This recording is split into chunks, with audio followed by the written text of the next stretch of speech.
মৌলিকে কোম্পানির দায়িত্ব থেকে সরিয়ে দিয়ে অনিরুদ্ধকে সব দায়িত্ব বুঝিয়ে দিল দাদু। হ্যাঁ বন্ধুরা, এমনটাই দেখা যাবে।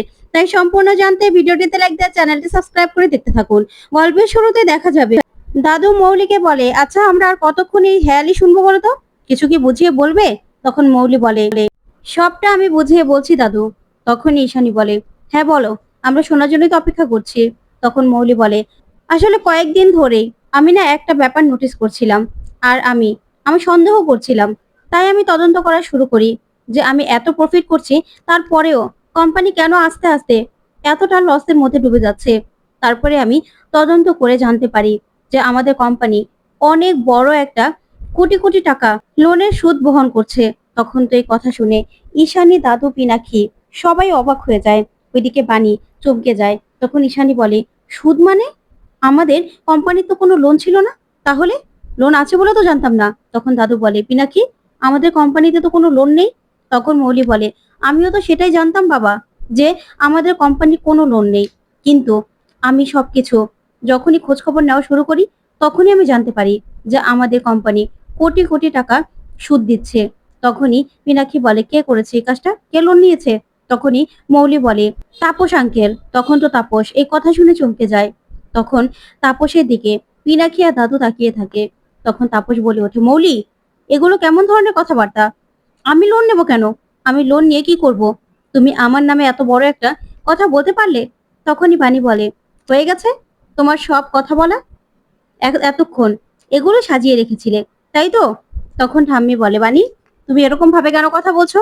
তখন বাণী বলে, ও আচ্ছা, না ঠিকই আছে। আপনার নাতনি তো আবার আটঘাট বেঁধে তারপরে নেমেছে, তাই না? হ্যাঁ, যেই জানতে পেরেছে যে আমরা জানতে পেরেছি কোম্পানির লোনের কথা, অমনি সবকিছু সাজিয়ে নিয়েছে, তাই তো? তখন এই কথা শুনে পিনাকি বলে, মানে কি বলছো তুমি বাণী? তখন বাণী বলে, হ্যাঁ, আমরা আমরা অফিসে ঢুকেছিলাম, না বলেই ঢুকেছিলাম। তখনই আমরা জানতে পারি যে কোম্পানি একটা লোন চলছে।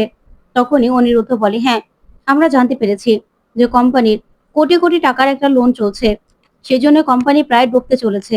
তখন বাণী বলে, যেই মৌলি জানতে পারলো যে আমরা জানতে পেরেছি, অমনি খেলাটা ঘুরিয়ে দিল, তাই না? এই লোনটা নিয়েছে মৌলি।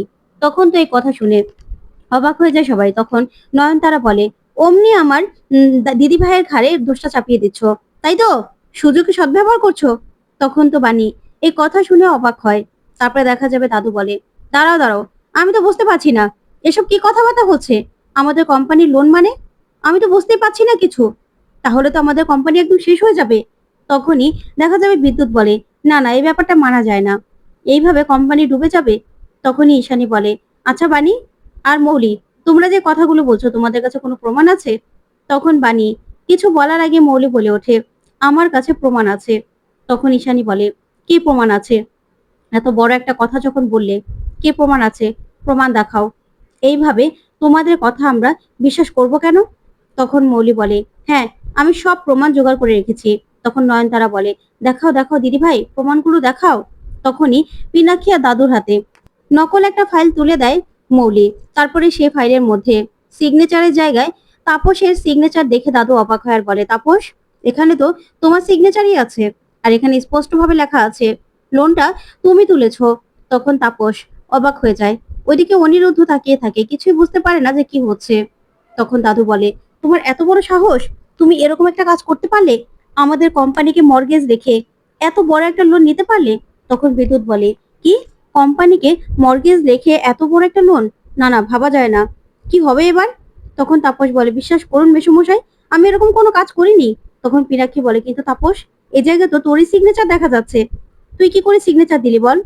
তখন দেখা যাবে বাণী অনিরুদ্ধকে বলে, মিস্টার চ্যাটার্জি, ওইখানে তো আপনার বাবার কোনো নাম দেখিনি। তখন অনিরুদ্ধ বলে, সেটাই তো বাণী, আমি সব কাগজপত্রগুলো ঘেটে দেখেছি, সেখানে বাবার কোনো নাম ছিল না। তাহলে কি বাবা এসবের কিছু সঙ্গে জড়িত আছে?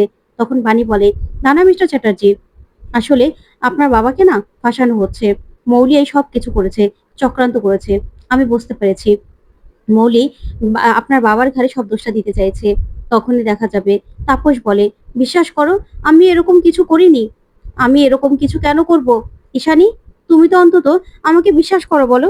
তখন ঈশানী বলে, না তাপস দা, আপনি আমার বন্ধুর সঙ্গে যা কিছু করেছেন, তারপরে আমি আপনাকে আর বিশ্বাস করতে পারছি না। আপনাকে বিশ্বাস করা আমার পক্ষে সম্ভব নয়। তখন এই কথা শুনে মৌলি মনে মনে খুশি হয়ে যায়। তখনই তাপস কি করবে কিছুই বুঝতে পারে না। তখন তাপস অনিরুদ্ধকে বলে, অনিরুদ্ধ, তুই তো আমাকে বিশ্বাস করিস, বল। তখন অনিরুদ্ধ বলে, মাসিমণি একদম ঠিক কথা বলেছে, আপনি যা করেছেন তারপরে আপনাকে আর বিশ্বাস করা সাজে না। কিন্তু এই ব্যাপারে আমি আর বাণী আপনাকে বিশ্বাস করছি। আমি আর বাণী বিশ্বাস করি যে আপনি এরকম কোনো কাজ কোনোভাবেই করতে পারেন না। তখন তাপস একটু নিশ্চিন্ত হয়। তখন তাপস বলে, যাক, অন্তত তুই তো আমার পাশে পাশে আছিস। তারপরে মৌরি বলে, পাশে থাকায় না থাকায় বিশ্বাস অবিশ্বাসে তো কিছু যায় আসে না। এখানে স্পষ্ট দেখা যাচ্ছে সিগনেচারটা আপনারই আছে। তখনই বাণী বলে, তাই নাকি মৌলি? যখনই আমরা জানতে পারলাম যে কোম্পানির এত বড় একটা লোন আছে, তখনই এসব কিছু পাল্টে গেল, তাই না? তখন দাদু বলে, একদম চুপ করো সবাই। আর তাপস, তোমার সিগনেচার এখানে আসলো কি করে বলো? তুমি যখন এই লোনটা তোলোইনি বলছো, তাহলে এই সিগনেচারটা আসবে কি করে? তোমার সিগনেচার তো আর কেউ নকল করতে পারে না, তাই না? তখন অনিরুদ্ধ বলে, সেটাই তো আমিও তো ভাবছি, বাবার সিগনেচার এখানে আসলো কি করে।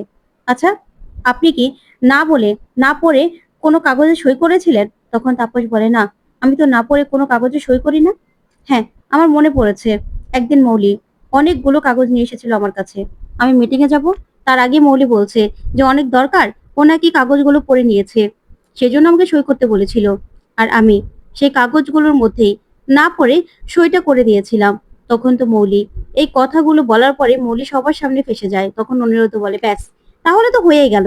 তাহলে তো আপনি নিজেই এই কাজটাকে সাহায্য করেছেন। মৌলি এই কাজটা ঘটিয়েছে, আপনাকে না বলে সইটা করিয়ে নিয়েছে। তখন মৌলি বলে, কই, আমার তো কিছু মনে পড়ছে না। তখনই বিদ্যুৎ বলে, বেবি, তুমি এত মাথায় চাপ দিও না, সমস্যা হবে। তখনই দাদু বলে, একদম চুপ, চুপ করো তুমি। তখন পিনাক্ষী বলে, তাপস, আমি তো বুঝতে পারছি না, এদিকে মৌলি আর তোকে আমি কাউকে বিশ্বাস করতে পারছি না। এদিকে তোর সিগনেচার আছে, ওইদিকে মৌলি কিছু মনে করতে পারছে না। তাই তোদের দুজনকেই আমি কাউকে বিশ্বাস করি না। তখনই বাণী বলে, সেটাই তো, এখন তো তদন্ত করতে হবে, ভালোভাবে দেখতে হবে যে এই কাজটা কে করেছে। আর এই সব কিছু না মৌলি করেছে, কারণ এখানে তো প্রমাণ হয়ে গেছে যে মৌলি তাপস মেসোমশাইকে দিয়ে সইটা করিয়েছিল। তাহলে মৌলি এখানে যতই নাটক করুক না কেন, যে ও কিছু জানে না, সেটা তো হতে পারে না, তাই না? এখানে মৌলি সবটা জানে। তখনই ঈশানী বলে, হ্যাঁ মৌলি, আমি তো ভাবতেই পারছি না যে তুমি এসব কিছু করতে পারো। তুমি কি করে করলে এসব? তখন নয়নতারা বলে, বৌমা, তুমি এই বাণীর কথা শুনে তুমি আমার নাতনিকে এইভাবে কথা শোনাচ্ছ? তখন বিদ্যুৎ বলে, না না, আমার বইয়ের নামে কেউ কিছু বলবে সেটা আমি একদম সহ্য করতে পারবো না। না, এগুলো আমি একদম সহ্য করবো না। তখনই দাদু বলে, চুপ করো তুমি, একদম সবার মাঝখানে কথা বলবে না। তারপরে দাদু বলে, শোনো, সবার সামনে আমি একটা ডিসিশন জানিয়ে দিতে চাই। যেহেতু আমার কোম্পানির এই অবস্থা, আর তাপস, তোমাকে আমি বিশ্বাস করি না। তোমার যেহেতু সিগনেচারটা পাওয়া গেছে, তাই সিও পদ থেকে তোমাকে আমি সরিয়ে দিচ্ছি। তখন তো এই কথা শুনে মৌলি ভীষণ খুশি হয়ে যায়, আর তাপস চমকে যায়। তারপরে দাদু বলে, কিন্তু নতুন সিও হবে আমাদের কোম্পানিতে পিনাক্ষী। তখন পিনাক্ষী কি করবে কিছু বুঝতে পারে না, দাদুর কথা শুনতে হবে। তখনই দাদু বলে, হ্যাঁ, পিনাক্ষী সবটা দেখাশোনা করবে। আর এখন থেকে মৌলি যে ব্যাপারগুলো, যে ডিপার্টমেন্টগুলো মৌলি দেখাশোনা করত, সে সব ডিপার্টমেন্টগুলো এখন থেকে দেখাশোনা করবে অনিরুদ্ধ। মৌলিকেও আমি সেখান থেকে সরিয়ে দিলাম।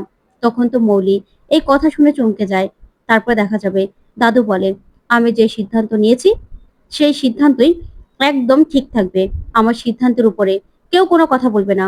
মৌলি, তুমি এতদিনে অনেক অঘটন ঘটিয়েছো, অনেক লস করিয়েছো কোম্পানির। এখন থেকে সবকিছু তদন্ত করবে অনিরুদ্ধ। তখন অনিরুদ্ধ এই কথা শুনে অবাক হয়। তখন বাণী খুশি হয়ে যায়। তখন নয়নতারা বলে, অসম্ভব, অনিরুদ্ধ কিছুতেই কোম্পানির দায়িত্বে যেতে পারে না। তখনই দাদু বলে, কেন? কেন নয়ন, কেন অনিরুদ্ধ যেতে পারবে না?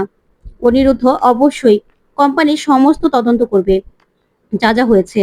তখনই নয়নতারা বলে, কেন অনিরুদ্ধ কেন থাকবে?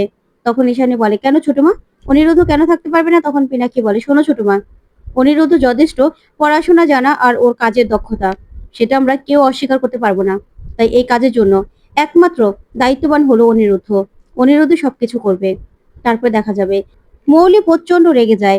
তারপরে দেখা যাবে পিনাক্ষী বলে, শোনো মৌলি, তুমি যদি আর কোনো রকম কোনো এদিক ওদিক করেছো, এতদিনে কোম্পানি অনেক লস করিয়েছো, আর এতদিনে অনেক অনেক কাজ করেছো যেগুলো আমাদের পছন্দ নয়, তাই বাবা তো কোম্পানির অ্যাকাউন্ট সব ফ্রিজ করেছে, বাকি যা যা করবে আমরা কিন্তু তোমার পাশে থাকবো না। তখন ঈশানী বলে, হ্যাঁ মৌলি, তুমি এতদিনে অনেক কিছু করেছো, কোম্পানির লোকদেরকে ছাঁটাই করেছো, আবার এমন অনেক কাজ করেছো যেগুলো আমরা একদম পছন্দ করছি না, তাই তোমাকে এবার সংযত হতে হবে।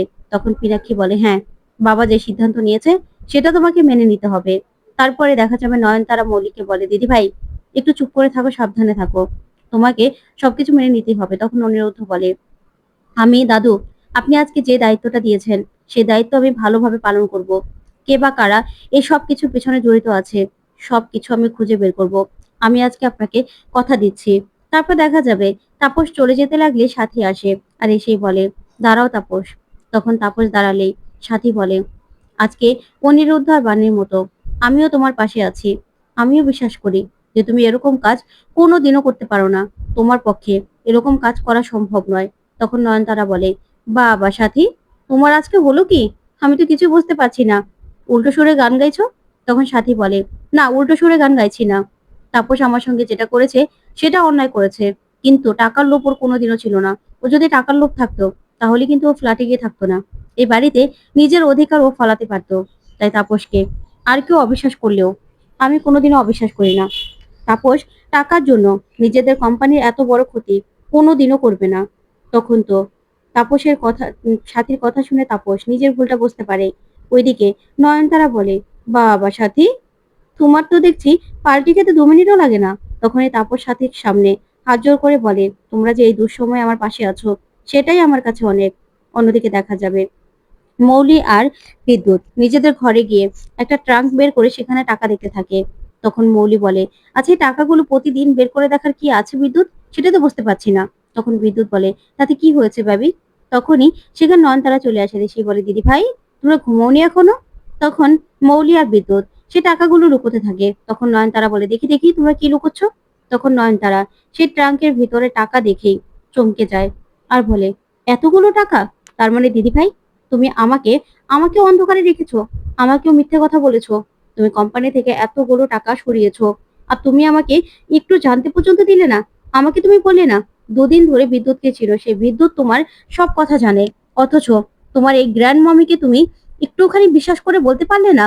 তখনই দেখা যাবে মৌলি বলে, গ্র্যান্ড মামি তুমি আমাকে ক্ষমা করে দাও, আমি তোমাকে হাত জোড় করে বলছি, তুমি আমাকে ক্ষমা করো। আসলে যা পরিস্থিতি হলো না, কি করব, দাদু আমার অ্যাকাউন্ট সবকিছু ফ্রিজ করে দিল।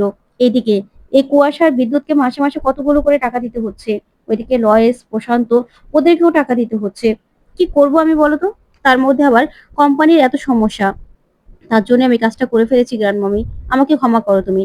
তখন নয়নতারা মনে মনে ভাবে, তোমাকে তো আমি পরে দেখাচ্ছি মজা, কিন্তু এখন তো তোমার পক্ষে আমাকে থাকতেই হবে। তখন নয়নতারা বলে, যাই হোক না কেন, আমার দিদি ভাইয়ের পক্ষ ছাড়া কি আর আমি অন্য কারো পক্ষ নিতে পারি? আমার দিদি ভাইকে তো আমি একদম ধরা পড়তে দেব না, কিছুতেই না। শোনো, ওই বাণীকে কিছুতেই জিতে দিলে চলবে না। আর অনিরুদ্ধ যতই দায়িত্ব নেক না কেন, আগের যে সিইও ছিল তার ঘাড়ে সব দোষ দিয়ে দিতে হবে যে সেই সব টাকা সরিয়েছে, বুঝতে পেরেছো? আর ওই বাণীকে না জব্দ করতে হবে। তখন বিদ্যুৎ বলে, বাণীকে জব্দ করার ওষুধ আমি পেয়ে গেছি। তানিয়া, তানিয়াকে জব্দ করতে পারলেই ওই বাণীও আমার হাতের মুঠোয় থাকবে। ওইদিকে দেখা যাবে বাণী সারাদিন কাজকর্ম করে একটু পড়তে বসেছে, তখন বারবার করে ঘুম আসছে। তখন অনিরুদ্ধ বলে, তুই ঘুমিয়ে পড়ো, কাল সকালে উঠে না হয় পড়ো। তখন বাণী বলে, না না মিস্টার চ্যাটার্জি, আমার অনেক পড়া রয়েছে, কি করবো, আজকে তো পড়তে সময়ও পাইনি। তখন অনিরুদ্ধ বলে, আজকে যা হয়েছে হয়েছে, কিন্তু কালকে থেকে ঠিক সময় করে পড়তে হবে, তুমি এখন ঘুমিয়ে পড়ো। তখন বাণী বলে, না না, আমাকে পড়ে তারপর ঘুমোতে হবে। তখন তানিয়া আসার এসেই বলে, মা তোমাকে একটা যোগ ব্যায়াম শিখিয়ে দিচ্ছে, তোমার ঘুম না একদম চলে যাবে। আসলে ওই যোগ ব্যায়ামটা না রাক্ষস আমাদের শিখিয়েছে। তখন তো বাণী প্রচন্ড রেগে যায় আর তানিয়ার ওপর চিৎকার করতে থাকে আর বলে, তোমাকে বলেছি না ওই বিদ্যুতের আশেপাশে তুমি যাবে না, তুমি কি ভুলে গেছো ওই বিদ্যুৎ তোমার সঙ্গে কি কি করেছে? তারপরেও তুমি আমার কথা কেন শুনছো না বলো? তখন তানিয়া ভয় পেয়ে যায়। তখন অনিরুদ্ধ বলে, কি করছো তুমি? ভয় পেয়ে যাচ্ছে তো। তখন বাণী বলে, কি করবো মিস্টার চ্যাটার্জি, ও বুঝতে পারছে না, ওর বিপদ হতে পারে, তখন তখন কি করব? তখন তানিয়া বলে, মা তুমি আমাকে বকছো। তখন অনিরুদ্ধ বলে, থাক না বাণী। তখন বাণী বলে, কি করবো মিস্টার চ্যাটার্জি, আমি তো বুঝতে পারছি না, ওই বিদ্যুৎ দিন দিন ওকে নিজের ট্রেপে ফেলানোর চেষ্টা করছে। তখন তানিয়া বলে, আমি কি করব, ও তো প্রতিদিন আমাদের ক্লাস নেয়, আমার তো কিছু করার নেই। তখন অনিরুদ্ধ বলে, বিদ্যুৎ ক্লাস নেয়? তারপরে তানিয়া চোখের জল মুছিয়ে দিয়ে অনিরুদ্ধ বলে, আচ্ছা প্রিন্সেস, তোমাকে এসব নিয়ে একদম ভাবতে হবে না। তোমার কিচ্ছু আমরা হতে দেব না। তোমাকে তো অনেকবার বুঝিয়েছি, তুমি তো দেখেছো ও কেমন। তাই আমি আর তোমার মা আছি তো, তোমার না কিচ্ছু আমরা হতে দেব না। তুমি চিন্তা করো না, সবকিছু আমি সামলে নেব। তখনই তানিয়া অনিরুদ্ধকে জড়িয়ে ধরে।